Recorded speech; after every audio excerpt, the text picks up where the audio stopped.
I'm Ben. I play guitar and do heavy vocals in Khemmis. I'm Phil. I sing and play guitar in Khemmis.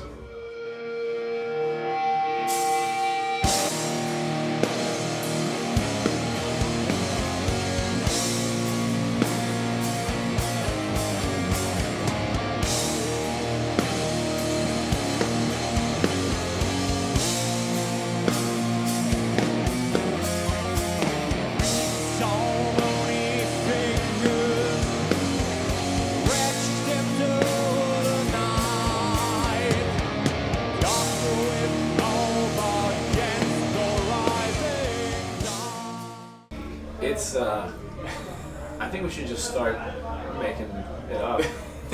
It's an old spell from ancient Egypt that imbues the young with the ability to shred harder than anyone has ever shredded. No, that's bullshit. It's just the name of a city that we thought sounded cool, and naming a band sucks. So we went with Khemmis. And we wanted something that was like short, maybe one word, doesn't really mean anything to anybody already, and I think it fit the bill nicely. But it also is an ancient Egyptian spell. Yeah, Totally. Yes, of course.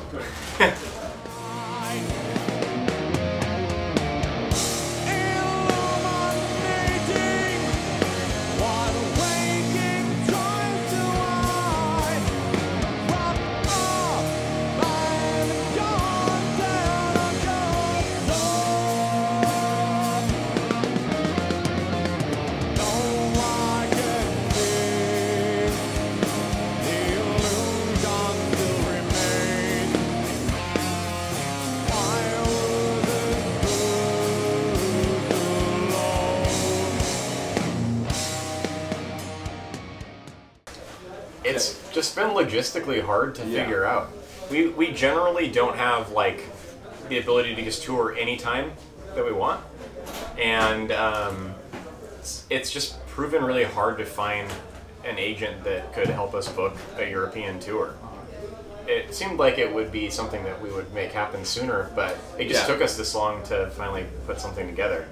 And hopefully now that we've been here and we're going to be doing this, you're going to see us here more often. Yeah. With some more coverage of the continent. Yeah, we'd like to get outside. You know, this is rad to do Germany and the Netherlands, but we certainly want to see more of Europe. Yeah. We would really like to do like the UK in the spring, if it works out. Who knows? We'll and see. some other stuff, but we'll see what happens. We're just waiting on Metallica or Iron Maiden to call us. Yeah, obviously.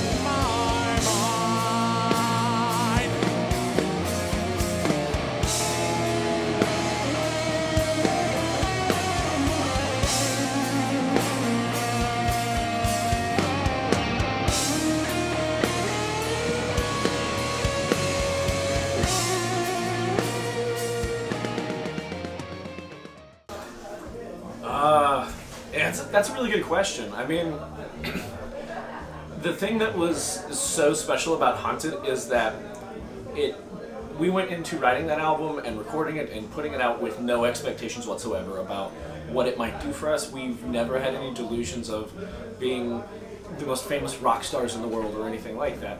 In fact, we've never really aspired to any sort of semblance of fame or widespread recognition.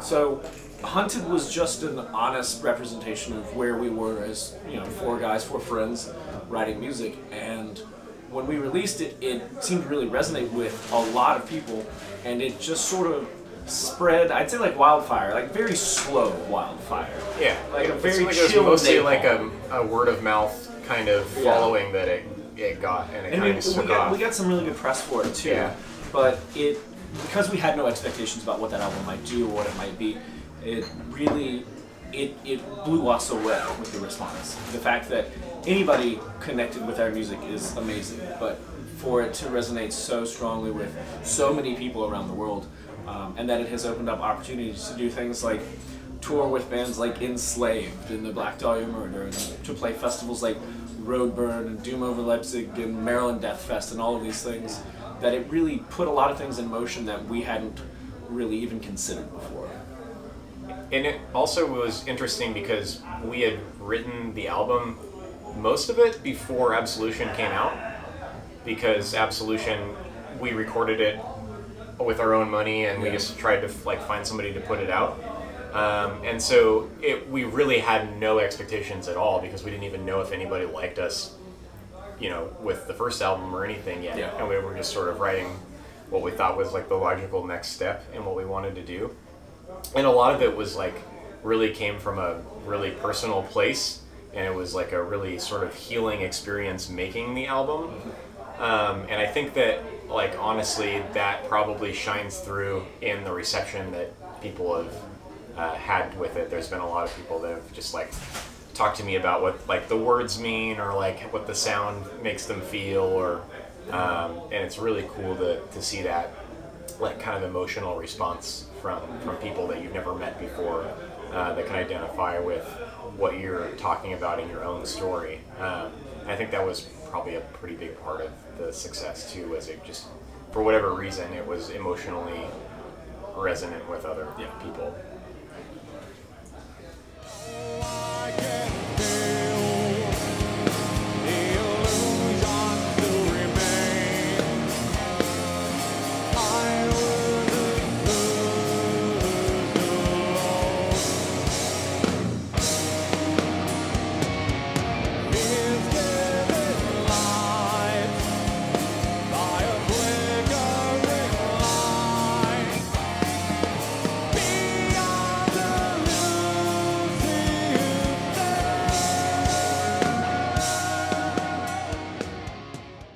It was just a kind of a weird thing. Like, so we played a show in New York City, in Brooklyn at St. Vitus Bar, which is a lot kind of like this place, I think, but in New York, where they curate shows and they're willing to fly bands out there to play one show. And so that was what we did, basically. And Monty Connor, who was formerly a Roadrunner and is now the A&R person for Nuclear Blast, in the States at least, came out to the show, and he just wanted to see what we were about, and we talked to him afterwards, and we just got along really well, and it just seemed like a natural thing. If they were willing to take the chance and help us put out that record elsewhere in the world, that was not an opportunity we'd had before. And it was a chance too it was sort of a chance for everyone to test the waters out. What a full-on relationship with that label would look like. They wanted to show us what they could do, but they also wanted to see what we could do with their support. And we were very, very happy with how that went. So obviously, the next logical step was to full-on sign on with Nuclear Blast.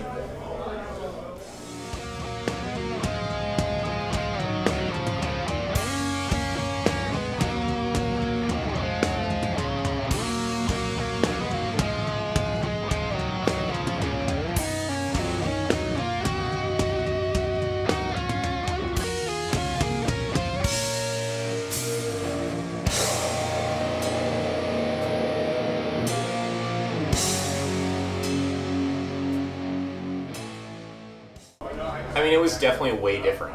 There was just, you know, now with Hunted, we had barely had any expectation at all because nothing had been out. And then we had 2 albums, and both of them were pretty well received critically, and Hunted really kind of opened up a lot of doors, like we already talked, for us. And then it was like, oh shit, like where do we want to go from here?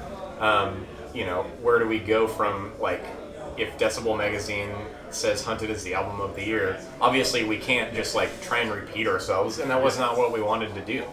So we decided that it just felt natural for us to like keep pushing sort of the more like heavy metal elements of our sound and try and write maybe not like as holistic of like an album project, but just write the best songs that we were capable of writing that all sort of fit the same general musical aesthetic. I think too, the headspace that we were in for the 2 albums is pretty radically different. That's true. Hunted was, I mean, not only was it the sound of us figuring out what this band sounded like, but as Phil has touched on, there was a lot of healing going on. Desolation comes from a much darker, angrier place.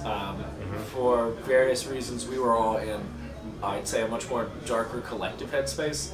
And it was, I won't say so much about healing so much as it was sort of about working through some stuff, about sort of exercising some demons, and sort of, it's still a kind of catharsis, but it was a more pointed, sort of visceral catharsis that we were looking for. We had a clearer idea of what kind of demons we were battling, maybe, for that record. For sure.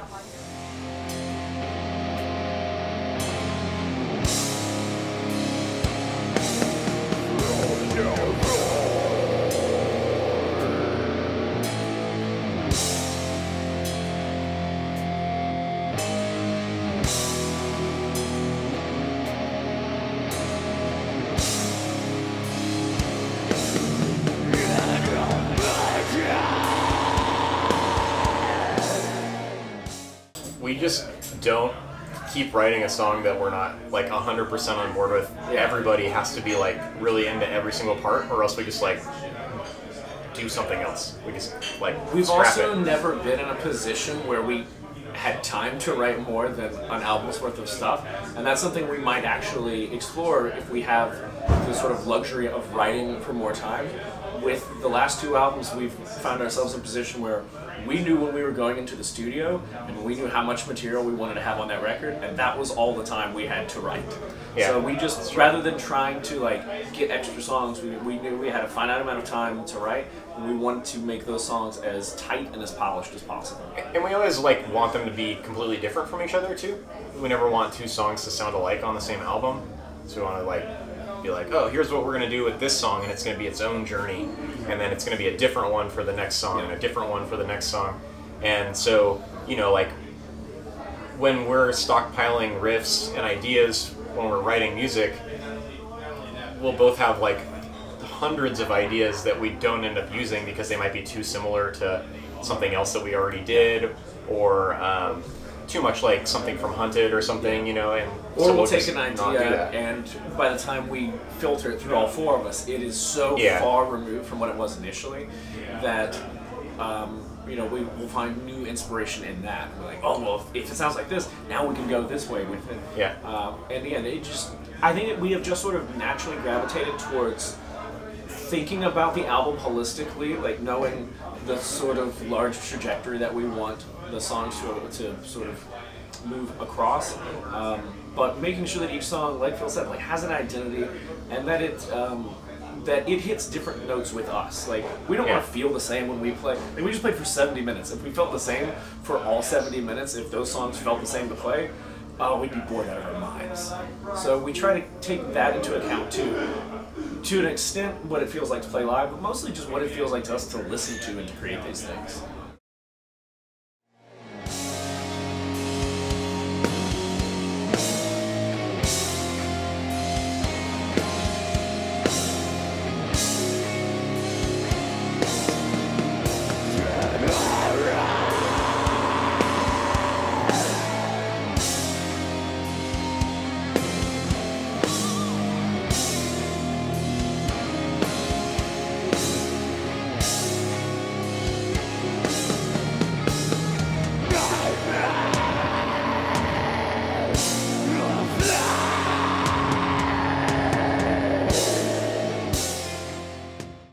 Totally, and this last album, where previously I've really kind of written the lyrics, and then like Ben will write his parts, and then we'll like sort of like spell check each other and make sure that they like make sense and they're not stupid.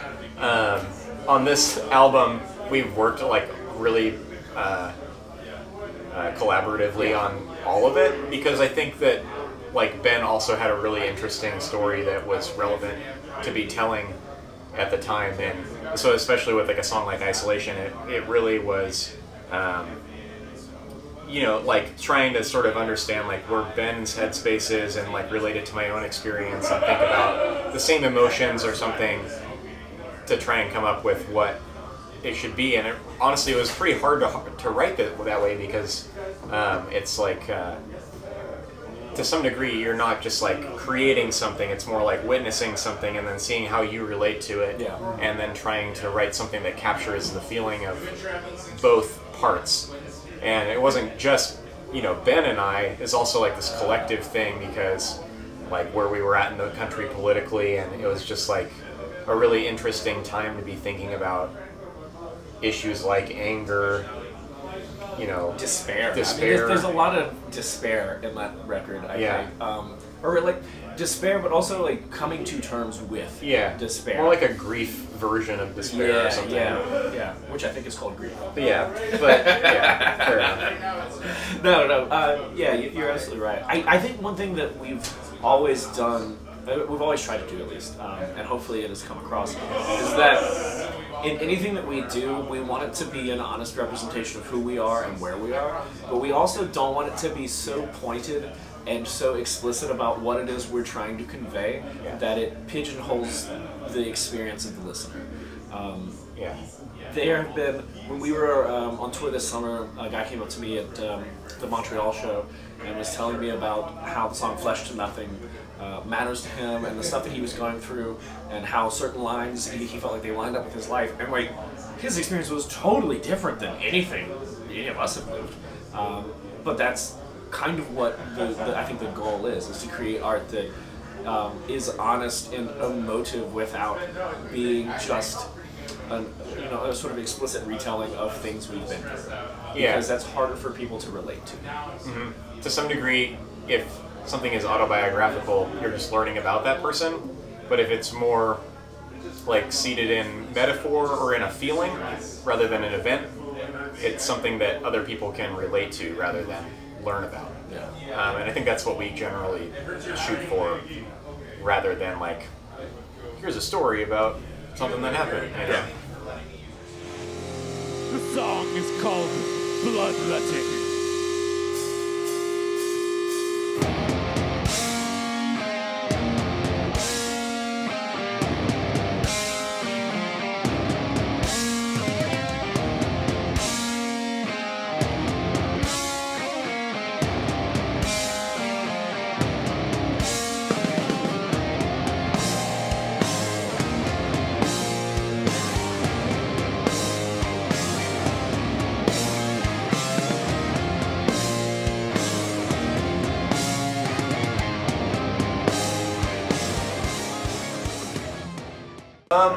I mean, part of it is like, I only started singing when we did the first album. Like, I'd never sang before in my life in any serious fashion. So part of it is just like getting better and having the ability to do more stuff. But a lot of it was really just that the material sort of demanded like a little bit more of like a commanding and like full-bodied vocal delivery. And that also meant that some parts needed to be like really low and some parts needed to be really high to like sort of convey the like range of different emotions. And so I definitely did, just like on my own, train like a lot more before we went into the studio, and that it helped a lot because it was super demanding to record the album. And probably the next one will be even worse in that regard, but you know, it's all just a learning experience, and it's really a fun thing because I'd never, like I said, I'd never really considered singing before, and it just, now it's so surprising, like all the different things that you can sort of do with a human voice. You know, like now I can like sort of experiment with some like Rob Halford-y kind of like high vocals and stuff like that, and we don't really ever have anything that needs that, but you know, if it was necessary for a part, then like why the hell not do that? Yeah, absolutely. Or like why not do like a Peter Steele like verse or something like that, you know? So it's kind of fun. You can kind of just experiment with all these different tools once you have figured out how to make it work for yourself. And I didn't take any lessons or anything to teach me that, but it's, you know, it's just fun to like sort of experiment, see what works.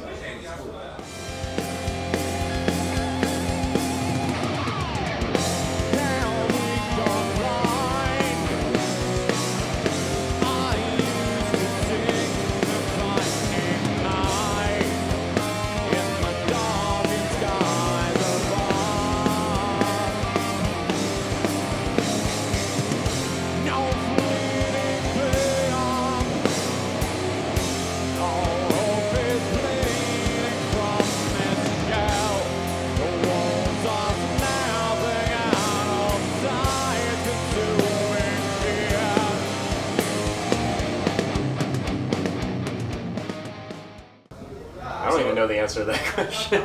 I mean, I think we talked about this other places. I think the short version, I think the most concise version is that we knew Sam because he worked with True Brewing, which is a brewery in Denver that Zach is part owner of. He's also the head brewer there. And Zach's a drummer. Yeah, I should make that clear. Zach's our drummer. And so we were familiar with his art. He'd done art for some local bands. He did some art for 3 Inches of Blood. So we knew his work, and he was interested. And we had this idea. I don't know if it was one of us or if we all sort of independently had this idea that when we talked about it, we were all on the same page. That we wanted something that told a story separate from the music. We didn't want it, same way we don't want the lyrics to be on the nose, we don't want the art to be on the nose. We liked the idea of art that tells an emotional story, though. Like, there has to be, loss and grief and joy and all of these kinds of things. But to be conveyed in a drastically different fashion that could be enjoyed alongside the music, but that also kind of stood on its own. And the point of reference that I think you and Zach both had for this was Molly Hatchet, a band that we don't take musical inspiration from per se, but those Frazetta paintings are, Frazetta's work in general is kind of timeless. And so whether or not you like Molly Hatchet, you know that album cover, those album covers, and we wanted that kind of effect for our stuff. And so we were both, like, Zach and I were both, and I think to some degree probably Dan too, because I'm sure he grew up like with his dad's albums and stuff, and you did too. We all grew up sort of listening to an album and sitting down with the artwork and looking at it and like imagining what was going on. And we wanted to capture that same general feeling. And then it just seemed like that art style was probably going to be the closest to what made sense for us. And we knew that Sam could do it. Yeah. And the Wizard, the first design he did for us, we knew that we sort of wanted a central character that was sort of like Eddie from Iron Maiden, that you could identify with the band. And we just kind of thought it would be funny for the first thing we ever had him do, which was like this T-shirt where there's the Wizard pouring a Coors beer into a goblet, and we just thought that concept was really stupid and funny. Because at that point we weren't thinking like big picture. No. We weren't like, let's introduce this character on a T-shirt and then it'll be. We were like, dude, a wizard drinking beer is hilarious. Make a T-shirt with it. Yeah. But then when it came to doing the albums, it was really fun to talk to Sam about it, and he'd ask okay, what are the lyrics about for this album? And I'd tell him, and then he would kind of oh, okay, and then he would go away with maybe some idea of what we wanted, because we would talk about, oh, it'd be cool if, there's this element and this element, and he'd come back with something, and I end up talking to him for hours every time that he's working on an album cover. He'll call me while I'm at work in the middle of the day, and he'll be like, oh, Phil, I just sketched 4 different things. They're all almost exactly the same, but I want you to see. And then he'll sit on the phone with me for 40 minutes asking me super detailed questions about everything. And then for Desolation, for the latest record, I met with them at True, and I had drawn a sketch of the album cover, and it was actually pretty similar to what ended up being the album cover. The composition was different, but it was had all the same elements basically. And we just talked about sort of what it was supposed to mean and what feeling we wanted to convey. And it wasn't really an obvious sort of feeling that you were supposed to get from it. The lady that's sitting on the throne looks kind of defeated. Everybody looks just unhappy. They're funny you say here's what, because everyone has read it as extreme victory, which is not a real phrase. But yeah. But if you look at her and study her body posture and stuff, she looks bummed that she has to take on this responsibility. And it was so it was really hard to sort of arrive at the correct feeling for the image. And so I always end up just talking to him tons on the phone and drawing pictures, and so we'll just be drawing each other shit. It's really fun, but it's also a lot of work. So if you get bigger and bigger, you get a visit on stage like Eddie Laramie? Yeah, we're gonna get a 20-foot wizard and he shoots lightning out of his fingers. That'd be so sick. But he also pours a giant beer for the crowd, and I don't think we can do that legally. I don't think we can dump beer on the crowd. I don't know, you probably do that in Germany. Yeah. Well, okay, maybe in Germany.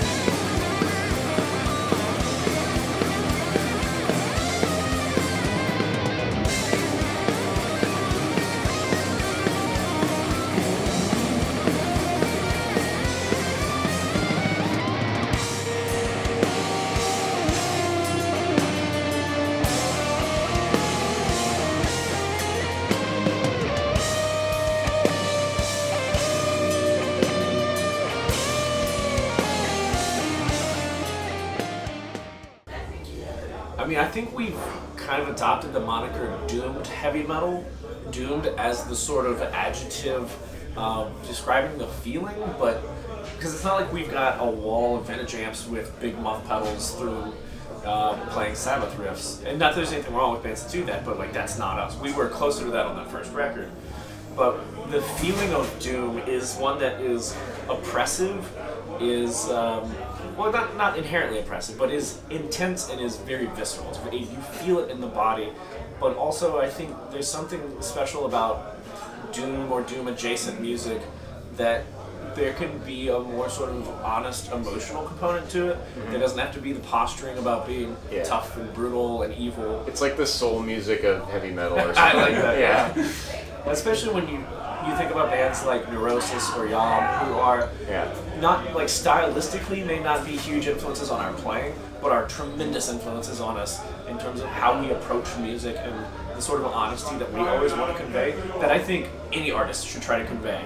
Is, you know, when you talk to someone like Mike Scheidt or Steve Von Till and you talk to them about their art, like that, they are putting themselves out there in the most honest and naked kind of way, and they're doing it through the language of loud, distorted guitars. And I think that concept is something that was not super well defined at first for us because we weren't thinking about it in those terms, but I think that has really come to be a sort of central tenet of what this band is. And then as far as influences, I mean, I feel like now we're a lot more comfortable bringing in ideas that aren't even necessarily derived from a singular influence. So like, might have a riff that to me sounds kind of black metal-y, but Zach might hear it and be like, oh yeah, let me put like a ZZ Top beat behind it. And combining those seemingly disparate influences. Also, I mean, for us, like a black metal Khemmis riff and a doom Khemmis riff are, you know, they're not worlds apart.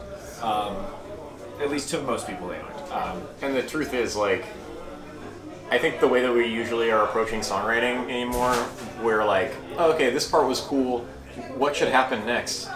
And we sort of say like, it'd be cool if it was like kind of like an ugly death metal riff or something like that, and then we'll come up with like, what's our version of an ugly death metal riff or something.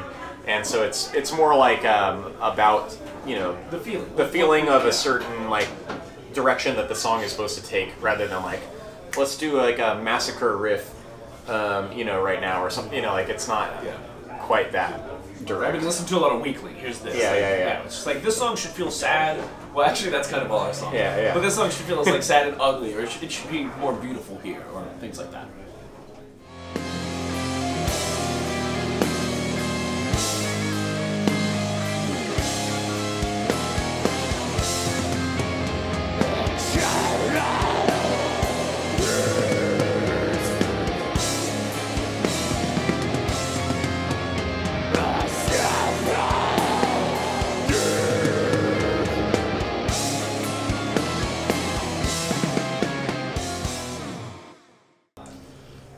It's all it is acoustic guitars over trap beats. We got Kid Rock on it. It's the new Post Malone album. It's actually just Post Malone. We're ghostwriting the new Post Malone.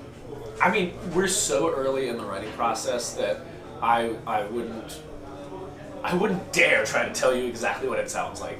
But I wouldn't say that it feels different. Yeah. I don't know what the different is. My wife said that too when I played like something. Yeah. I mean, I'd say that maybe the best way for me to describe how I feel about it is that it's more emotionally versatile. Like for lack of a better term, evil parts feel much more sort of dissonant and evil, and the beautiful or uplifting or triumphant parts feel more they are more explicitly that. I think at least in some ways, we are more comfortable sort of unabashedly embracing different parts of who this band is, instead of just like dipping our toe in it a little bit. Yeah. So it's like, if we want this section to really like channel second wave black metal, it's going to now, as opposed to before where it would be like, well, one guitar can tremolo pick, and then that you know, not that we were ever hedging before, but it's just now we feel more comfortable and confident in what we're trying to convey. We know what the band is, so it feels like we can do stuff like that. Like, I think we've always been a pretty broad metal band, and so it feels now like we're comfortable enough to just do the thing that we want it to sound like pretty directly, and it still is going to sound like us because it's going to, like, the melody is going to be like a Khemmis melody, or like the swing of the drums is going to like recall you know, something that is familiar with you from our other recordings or whatever. Yes. I think overall I would just say, like, so far it seems like we're probably embracing some more extreme metal influences, and that I wouldn't expect Desolation Part 2, just like you shouldn't have expected Hunted Part 2. Yeah. So, yeah, I think we're all excited about just seeing what it sort of becomes. Because I don't think any that we're sure yet no, it's holistically it will end up being. We have some vaguely defined notions at this point, that's it. The song's called Three Gates.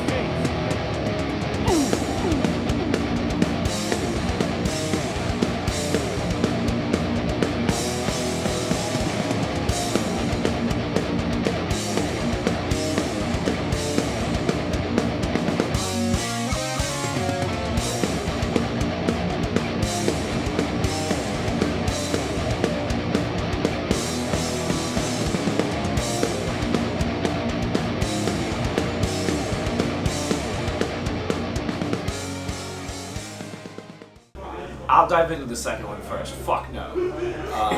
People make that assumption, and like, as someone who doesn't smoke weed but couldn't care less if people do or do not, the bands that smoke weed have been smoking weed for decades. Yeah. Like, they didn't just start. People don't start smoking weed because weed gets legalized. Now it's legal. I mean, it's unfortunate that has sort of gotten attached to the success of Denver bands, especially for those of us that play these sort of slower styles of music. Think about us or Primitive Man, or I mean, it makes sense. I mean, it does. I can't blame people but for it's that also, assumption. but it's. I think too. There's this sort of knee-jerk reaction of like, we were doing this before it was cool. I mean, the thing is that, like, all these bands were already doing this stuff before marijuana was legalized. Which is is just that you didn't hear about these bands, and it's kind of coincidental. Yeah. You know? And I think that one of the things that's interesting about the legalization of marijuana, though, is that it has changed Denver a whole lot in a lot of ways. We have way more people than we did 5 years ago. We're one of the fastest growing cities in America. And it kind of sucks. It puts a lot of strain on the city's resources. Traffic is awful, and so the cost of living is skyrocketing. So if you play heavy music, you have fuel for dark, bitter stuff now in a way that you didn't necessarily 5 years ago. Yeah. Like, there were, you could be kind of bitter that like Denver wasn't as cool as other cities. Now everyone thinks Denver's super cool, and it's kind of like, stop coming here, stop making it so expensive, stop opening coffee shops, stop closing down our venues. I don't mind the coffee shops. Yeah, we have a lot of coffee shops. Fair enough. Okay. Some coffee shops are fine. Fair enough. But it is exciting for all of us. Like, again, like, there are downsides, and this is true of any city. Like, when cities get bigger, it's harder to live there. Okay, fine. But it's an exciting time to be making music. Probably other forms of art too. I don't know any other like visual artists in town really, but I'm sure it's exciting for them because one of the upsides of having more people is you have a larger potential fan base just in your own backyard. And these are people that are probably not just coming to Denver because the music's cool. Hopefully they're not just coming for legal weed. They are. Too many probably are, yeah. But I think it is offering a chance in Denver for bands to keep doing, if they've already been doing it, whatever it is that they're doing, to make weird cross-genre music. Bands like Primitive Man, who kind of defy genre classification.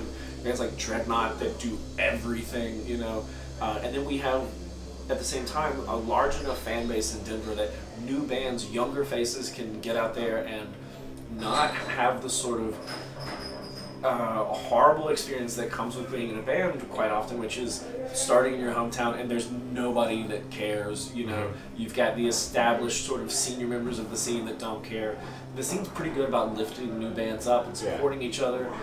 You would not be surprised at all to go to a show on like a Tuesday night and it's some band's first show, and they're supporting some other local band, and there's like 80 or 100 people. Yeah. You know, just at like some divey bar venue. And it's pretty typical. And you'll see and well-known local musicians. Yeah, yeah. So you'll see Ethan from Primitive. Exactly. You'll see Alvino from A Feather in Bow. And it's the same people all the time. Yeah. It's just like, it's such a close-knit group of people that are making the scene prosper in the way that it is. And it really is self-built. Like, all the bands have been pretty fearless to just do what they think they want to do, regardless of whether it's going to be successful at all. And they haven't pigeonholed themselves. So it's resulted in there being enough unique bands that it becomes something that has a national impact once each of those bands is able to put out a record, and people are like, oh man, you know, this band doesn't sound really like exactly like anything else that I've heard. And then, oh man, something must be in the water over there in Denver. And it's not the weed. Yeah, there's no weed in the water. There's no weed in the water. It's never bong water. Jesus.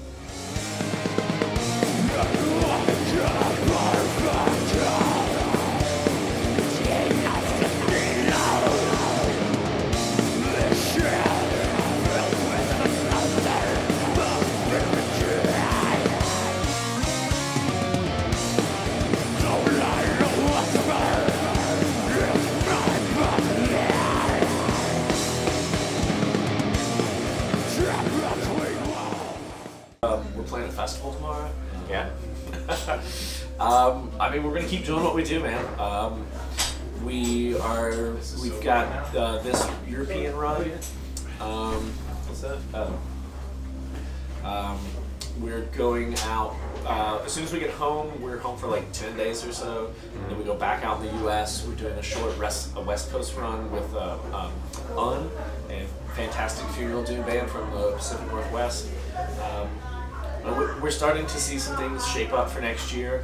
Everything is sort of like our new album. Like, we see some vaguely defined shapes in the ether, but we don't necessarily know exactly what's going to happen. As is often the case with touring, a lot of things tend to come together sort of pretty rapidly and pretty last minute.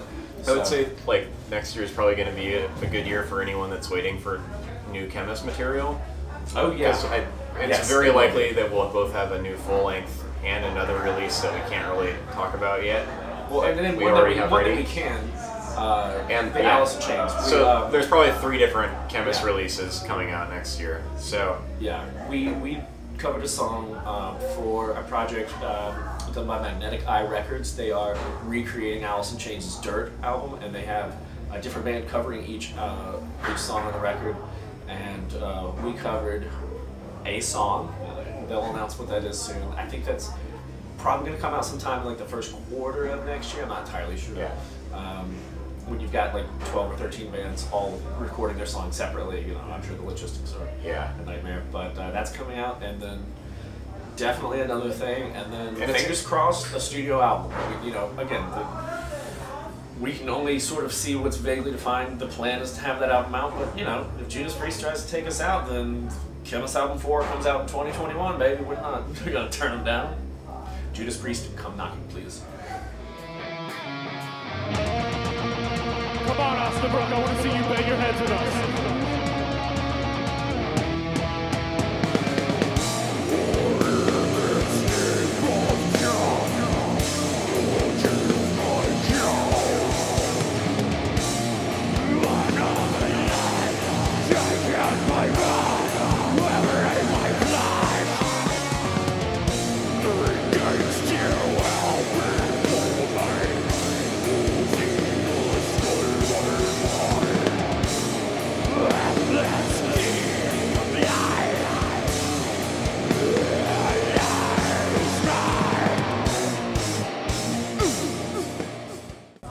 Just thank you so much for listening to this interview. I know it was a long one. For being at all interested in the music that we make. It's a huge blessing to all of us to be able to do this and have anybody give a shit. And for it to be something that's important for us and get rewarded for that. I don't think there's a whole lot of things that you get to do in life that have that same sort of crossover impact where it means something to you and to other people.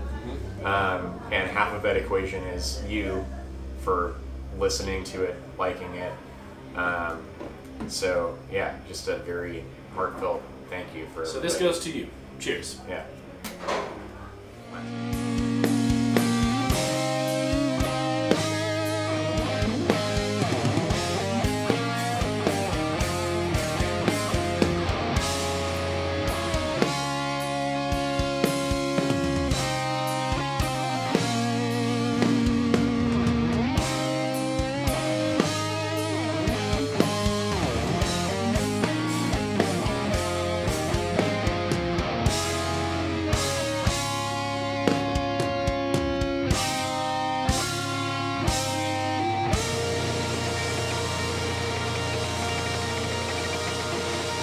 Thank you so much.